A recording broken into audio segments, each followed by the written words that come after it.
بسم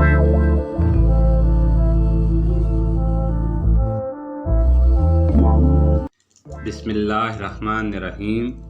السلام علیکم ناظرین، چینل ہند بیتی میں آپ کو خوش آمدید کہتے ہیں۔ تاریخ ہند سے جڑے رہنے اور ہندوستان کی تاریخ ساز شخصیات کے بارے میں جاننے کے لیے چینل کو لائک اور سبسکرائب کریں۔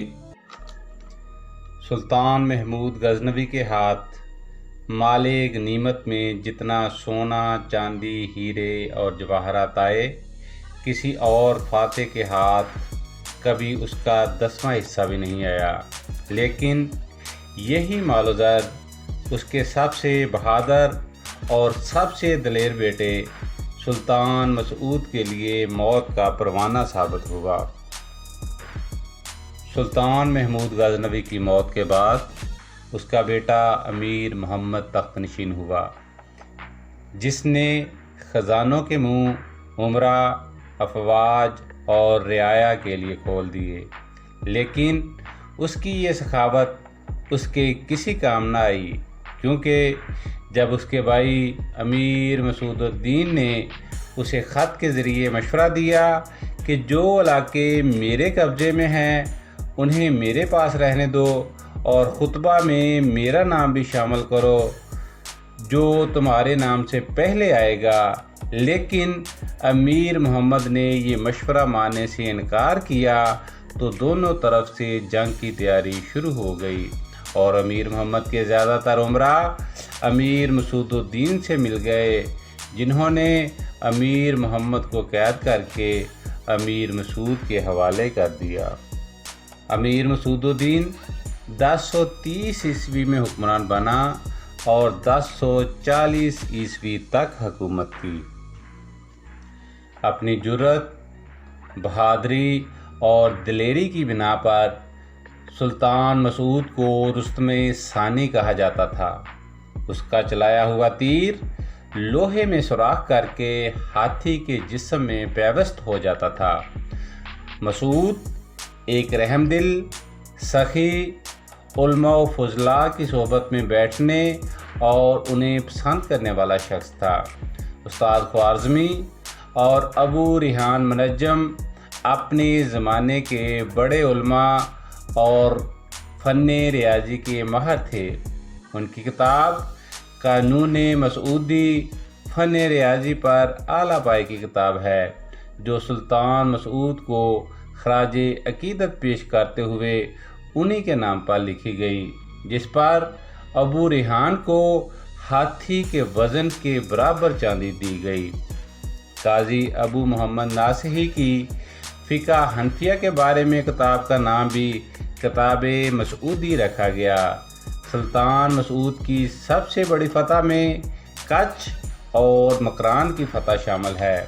کشمیر کا قلعہ جو سلطان محمود کے دور میں فتح نہیں ہو سکا تھا، سلطان مسعود اس کا بھی فاتح بنا۔ قلعہ ہانسی، جس کے بارے میں ہندوؤں کا یہ عقیدہ تھا کہ اس قلعہ کو کوئی فتح نہیں کر سکتا، ہندوؤں کے اس ناقابل تسخیر قلعہ کو سلطان مسعود نے صرف 6 دن کے محاصرے سے فتح کر لیا۔ سونپت کا راجہ سلطان مسعود کی دہشت سے ہی فرار ہو گیا۔